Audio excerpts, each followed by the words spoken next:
Siren Song. This is the one song everyone would like to learn, the song that is irresistible, the song that forces men to leap overboard in squadrons, even though they see the beached skulls.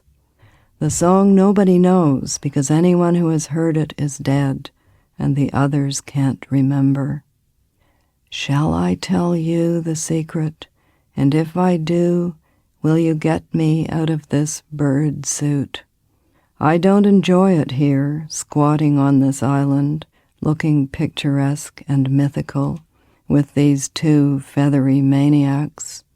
I don't enjoy singing this trio, fatal and valuable.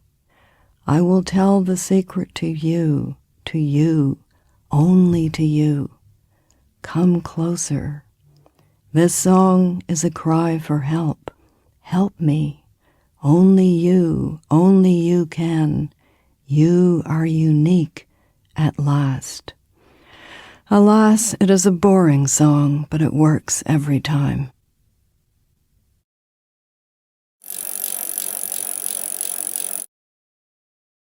Margaret Atwood, the author of Siren Song, was born on November 18, 1939 in Ottawa, Ontario, Canada. She spent her early years in the northern region of Quebec, eventually moving to Toronto in 1946. From a young age, Atwood was interested in writing and began her career as a poet, short story writer, and was also a reviewer in her high school paper. Throughout her career, she has written over 40 books of fiction, poetry, and criticism, and some of her awards consist of Humanist of the Year, the Arthur C. Clarke Award for Best Science Fiction, and the Canadian Authors Association Novel of the Year for The Robber Bride. Atwood's poem Siren Song is a part of the poet's 1974 collection You Are Happy, but besides the poem being published, there was also something else going on in 1974. The Canadian Supreme Court had began tampering with the Canadian Bill for the Protection of Human Rights, specifically disrupting the portion about the rights of women and minorities, causing an uproar and political violence. Due to the actions of the Supreme Court, problems arose with the French population in the Quebec province as they refused to assimilate themselves into the Anglophone culture, thus increasing tension between them and the Canadian government, and said tensions still resume today.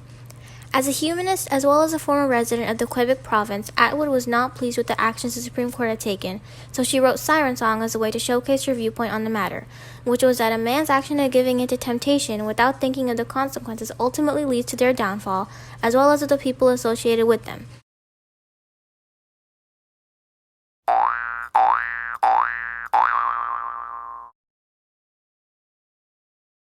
For the style and the structure, the poem Siren Song by Margaret Atwood is written in free verse, so there's no definite or formal pattern of rhyme, and there's no regular meter. This poem is composed of 9 stanzas, with each stanza composed of 3 lines each, which is also known as 9 tercets. It also contains many enjambments. Enjambments consist of lines that flow into each other without punctuation. Overall, the lines in each stanza are usually short and simple. So, like for example, in stanza 7, enjambment can be seen in line 21, which is this song, as this line is very short and simple. And this technique speeds the reader as they approach the end and keeps the speaker's casual and informal tone.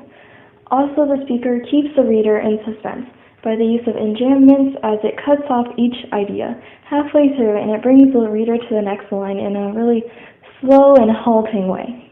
She also tells us her story by using anaphora, which is the repetition of phrases at the beginning of clauses.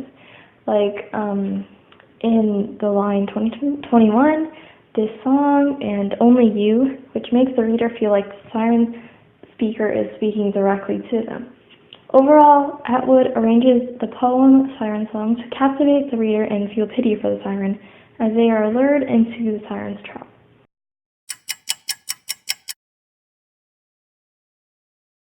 When you first read the title of the poem, which is Siren Song, you can assume that it will either be about the sound of a siren that an ambulance makes, or the half-bird, half-woman siren from Greek mythology.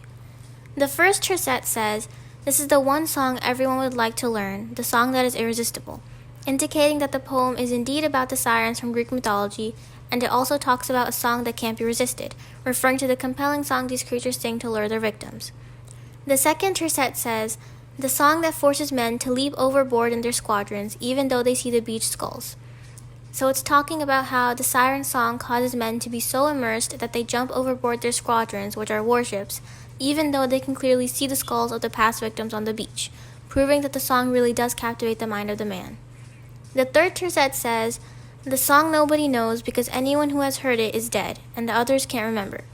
And it means that the reason nobody knows the song is because the ones who have heard it ended up dead, and there are others who can't remember, indicating they found some way to survive. From the fourth tercet, we are able to find out that the narrator of the poem is the siren herself, as it says, "Shall I tell you the secret, and if I do, will you get me out of this birdsuit?" So she's trying to persuade her listener to help her out of her birdsuit if she exposes her secret to him.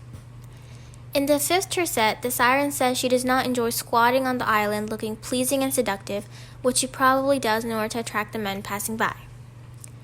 The sixth tercet says, "With these two feathery maniacs, I don't enjoy singing, this trio fatal and valuable."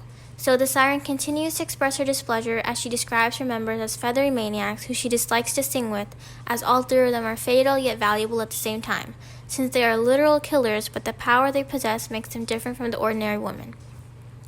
Now the seventh tercet says, "I will tell the secret to you, only to you. Come closer." So this is when the siren starts to become suspicious as she urges the man to come closer to her because only he can hear the secret, showcasing that the siren aims to make the man feel special so he can be convinced to get near her. The reason the siren gives off doubtful vibes now is because there's no reason she needs to bring the man so close because he can already hear her from where he's at. In the eighth tercet, the siren attempts to play the victim by saying the song is a cry for help in order to get the man to pity her. She also claims the man to be unique, thus boosting his ego, making him feel superior to his other ship members, which in turn pulls him closer to the siren.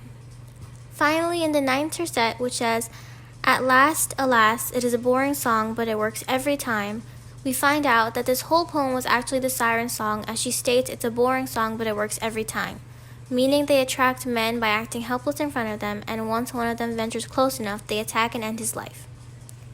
The supposed conflict in the poem was of the siren who wanted to help and escape from her life, but that turned out to be false as it was a tactic to attract the men. So I would say the actual conflict was about the men and how they were about to be killed, as well as the ones who had been killed before.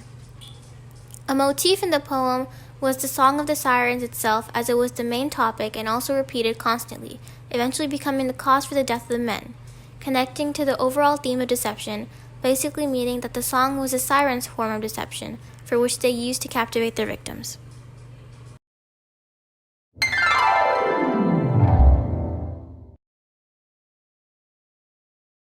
Next is the tone and tone shift. So in the first stanza, the speaker's tone is prideful when she tells the reader about the power of the siren song. This is shown in the lines, "This is the one song everyone would like to learn, the song that is irresistible." The tone then shifts to a more warning and a mysterious tone in the second and third stanzas, as the speaker warns the reader that the song forces men to leap overboard in squadrons even though they see the beached skulls, and that no one knows the siren song, either because they are dead or because they can't remember. The tone again then shifts to an unhappy tone, as the speaker is revealed to be a siren herself, as she asks, "Will you get me out of this bird suit?" And she talks about how she does not enjoy being stuck on an island, looking picturesque and mythical. She claims that she is miserable, and by sharing her feelings of unhappiness to the reader and distances herself from the other sirens, she presents herself as a sympathetic savior. In stanzas 7 and 8, the siren's tone becomes helpless, as she calls out to the reader and insists that her song is a cry for help, and that only you can, stating that the reader is the only one who can help her escape and free her. However, the tone shifts again as her facade fades, and her true and manipulative side is showcased in the lines, "Alas, it is a boring song, but it works every time," which is shown in stanza 9, indicating that from the beginning the siren's true intentions were to lure the reader to their own death. In this poem, the archetype represented by the siren is both the temptress and the shapeshifter, as she first uses her beauty and the secret of her song to attract the man, tempting him to come closer to her as he forgets to think about his surroundings or possible consequences. And then she proceeds to play the victim card by implying that only he can help her, misleading him to believe that she is a damsel in distress, but she changes roles right after he comes close enough to where she could capture him and bring him to his doom. The men on the ship are actually the ones who portray the damsels in distress archetype, as they are in danger of losing their lives as soon as they begin to lean towards the direction of the sirens, even though they might not be aware of the danger they are in until the very last moment, to where they are prevented from even shouting a cry for help. The image archetype presented is water, which indicates a source of life as well as a feminine image. This archetype connects to the poem because the men on the ship start off on water, but slowly begin to venture towards the island on which the sirens reside. So if water means life, then the farther away the men get from it to go to land, the closer they get to their approaching death. The situational archetype shown is the ordeal, which is when the hero confronts the most serious part of his journey and experiences death in some way. In this poem, the ordeal occurred when the men who were the heroes were lured by the sirens and eventually killed by them. In Tercet 3, line 9, the siren talks about how men don't know the song because they are killed after hearing it, but she also states how others don't remember. This line represents an allusion specifically to the character Odysseus from the Odyssey, as he and his ship members had also had an encounter with the sirens, but Odysseus was smart enough to tie his companions to the ship and fill his as well as their ears with beeswax in order to drown out the song of the sirens, thus escaping their very near encounter with death. Some associations we made with the poem were death, as that is what the siren is focused on causing to the man throughout the poem. Another association we made with the poem was mermaids because we used them as comparisons to sirens. Mermaids are beautiful aquatic creatures that use their voices to enchant sailors and fall in love with them, while the latter is a half-bird, half-woman creature who lures men simply to kill them.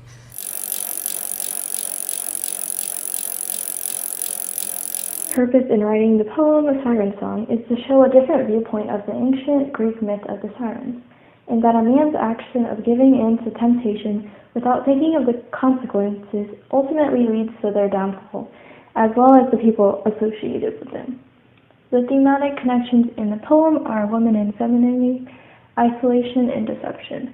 The theme of woman and femininity can be seen in Siren Song, as sirens are always women in Greek mythology, and they are usually supposed to be alluring and tempting, and the speaker may be questioning the sexual roles that women mainly play in literature. These roles, according to our speaker, usually appear as picturesque and mythical, which can seem predictable, a contrast to real life, and it makes sense that the speaker would become bored with the same repetitive song. The theme of isolation is also shown in the poem.